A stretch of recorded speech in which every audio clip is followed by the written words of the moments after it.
Ranji trophy കേരളത്തിന് വലിയ ഒരു നേട്ടമാണ്, ചരിത്ര നേട്ടമാണ് രഞ്ജി ട്രോഫിയിൽ കേരളം നേടിയിരിക്കുന്നത്. ഗുജറാത്തിനെതിരെ 2 റൺസിൻ്റെ ആധികാരികമായിട്ടുള്ള ഒരു മുന്നേറ്റമാണ്, നിർണായക ലീഡാണ് കേരളം നേടിയത്. ഫൈനലിലേക്ക് മുന്നേറിയത് രഞ്ജി ചരിത്രത്തിൽ ഇതാദ്യമായാണ് കേരളം ഫൈനലിലെത്തുന്നത്. കേരളത്തിൻ്റെ ആദ്യ ഇന്നിംഗ്സ് സ്കോറായ 457-നെതിരെ 455 റൺസ് ഗുജറാത്ത് ഓൾ ഔട്ട് ആവുകയായിരുന്നു.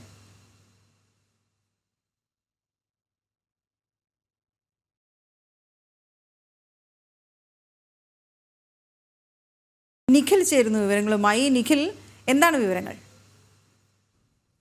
വീണ, രഞ്ജി ട്രോഫിയുടെ ചരിത്രത്തിൽ ആദ്യമായി 74 വർഷത്തെ ചരിത്രത്തിൽ ആദ്യമായി കേരളം ഒരു ഫൈനലിലേക്ക് പ്രവേശിച്ചിരിക്കുകയാണ് എന്നുള്ളതാണ് ഏറ്റവും ശ്രദ്ധേയകരമായ കാര്യം. നമ്മൾ ഇന്നലെ പറഞ്ഞ ഒരു കാര്യമുണ്ട്, അതായത് 2 റൺസിൻ്റെ ഒരു ഒന്നാം ഇന്നിങ്സ് ലീഡ്, ഒരു ലീഡിൻ്റെ പിൻബലത്തോടുകൂടി കേരളം രഞ്ജി ട്രോഫിയുടെ ഫൈനലിലേക്ക് പ്രവേശിച്ചിരിക്കുകയാണ്. ഫൈനലിൽ വിദർഭയാണ്, ശക്തരായ അല്ലെങ്കിൽ കരുത്തരായ വിദർഭയാണ് ഫൈനലിൽ കേരളത്തിൻ്റെ എതിരാളികൾ. കേരളം നേരിടേണ്ടത് വിദർഭയാണ്, അതായത് മുംബൈയെ പരാജയപ്പെടുത്തിക്കൊണ്ട് ഫൈനലിലേക്ക് എത്തിയ വിദർഭയാണ് ഫൈനലിൽ കേരളത്തിൻ്റെ എതിരാളികളായി എത്തുക. വിദർഭയുടെ കാര്യത്തിലേക്ക് വന്നു കഴിഞ്ഞാൽ നേരത്തെ ഞാൻ പറഞ്ഞതുപോലെ തന്നെ ഈ ഒരു മുംബൈയെ, കരുത്തരായ മുംബൈയെ പരാജയപ്പെടുത്തിക്കൊണ്ട് എന്ന് തന്നെ പറയേണ്ടിയിരിക്കുന്നു. കാരണം മുംബൈയെ സംബന്ധിച്ച് മുംബൈയിൽ ഇന്ത്യൻ താരങ്ങളായ സൂര്യകുമാർ യാദവും അജിങ്ക്യ രഹാനെയും ശിവം ദുബെയും അടക്കമുള്ള ഇന്ത്യൻ താരങ്ങൾ അന്താരാഷ്ട്ര മത്സരം കളിച്ച് എക്സ്പീരിയൻസ് ഉള്ള താരങ്ങളെ അവരെ അടക്കമുള്ള ഒരു ടീമിനെ പരാജയപ്പെടുത്തിക്കൊണ്ടാണ് വിദർഭ ഫൈനലിലേക്ക് വരുന്നത്. ഒരു വിദർഭയാണ് ഫൈനൽ എന്തായാലും കേരളത്തിൻ്റെ എതിരാളികളായി വരുന്നത്.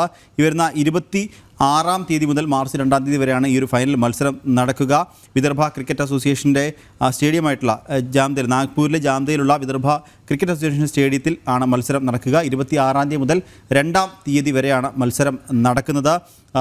കേരള ടീമുമായി ബന്ധപ്പെട്ട അപ്ഡേഷനുള്ളത്, ഇന്നലെ ഒരു സൽമാൻ നിസാറിന് ചെറിയൊരു പരിക്ക് ഏറ്റിരുന്നു. ഇന്നലത്തെ മത്സരത്തിൽ ഒരു പരിക്ക് ഏറ്റിരുന്നു.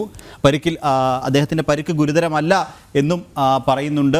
കാരണം പരിക്ക് അദ്ദേഹത്തിന് ഹെൽമെറ്റിൽ ഇന്നലെ പന്ത് തട്ടിയിരുന്നു. ഹെൽമെറ്റിൽ പന്ത് തട്ടിയതിന് ശേഷം അദ്ദേഹത്തെ ആശുപത്രിയിലേക്ക് പ്രവേശിപ്പിച്ചിരുന്നു. എന്നാൽ അദ്ദേഹത്തിൻ്റെ പരിക്ക് ഗുരുതരമല്ല. അദ്ദേഹം അടുത്ത മത്സരത്തിൽ കളിക്കാൻ ഉണ്ടാകും എന്നും ടീമുമായി ബന്ധപ്പെട്ട വൃത്തങ്ങൾ എന്തായാലും അറിയിക്കുന്നുണ്ട്. വീണ, ഓക്കെ, ശരി നിഖിൽ.